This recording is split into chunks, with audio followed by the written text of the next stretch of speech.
Right, so now we're on to step 2. We want to annotate the entire text of the lesson. We just unpacked our standards, so we have a very thorough understanding of our standards, 6EEA3. Now I want to go through the whole text of this lesson and make sure I understand the key features, the to be remembered information, and I want to see how aligned the lesson activities are, the lesson materials, with this standard.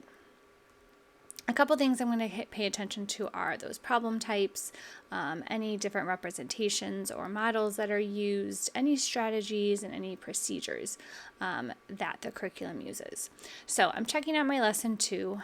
My objective is that students are going to build and clarify the relationship of multiplication and division by evaluating identities such as A divided by B times B equals A, and then A times B divided by B equals A.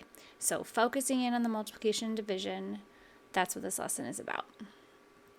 A note here is that students were introduced to the use of this, the manipulatives of using squares in lesson 1. In this lesson, they're going to need 20 squares for their exploratory challenge, and they're going to need some large paper. So this lesson starts off with a quick sprint. Remember, our students by 6th grade should be pretty familiar. If they've been doing Eureka or Engaged New York for a few years, they're well familiar with the procedure of doing sprints. This is a quick review of dividing fractions. It's helpful to take a look at that just to be familiar with the kinds of problems they will see. So starts off with some pretty straightforward, simple whole numbers, and then gets into dividing fractions. All right, so after the sprint then we dive into the opening. We want to have students pull up what they learned in the previous day. When we looked at the relationship between addition and subtraction, we want to see what connections we can make to the 2 other operations today. Then we're going to dive into our opening exercise. The first thing that jumps out to me is that the problem type here is that students are just drawing the pictures. So they're given this expression and they need to draw the tape diagram. So the model that this lesson is going to be using over and over are these tape diagrams. So I want to note that to myself every time I see that, so I'm aware of when and how students are practicing with that model. Scrolling down to the discussion then, and if we remember we looked at before, this is optional, but it is again going to have students work through using those tape diagrams. This time they're also going to be writing and evaluating an expression.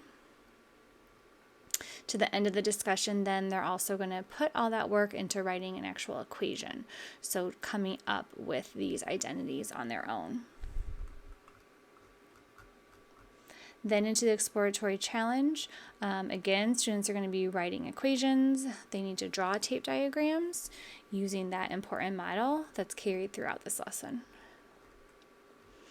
So then in the closing, students are going to wrap up in their own understanding what they learned. And then I want to make sure I don't skip over maybe the most important piece, the exit ticket. What do students need to be able to do by the end of this lesson? So here you see they're going to need to fill in the blanks.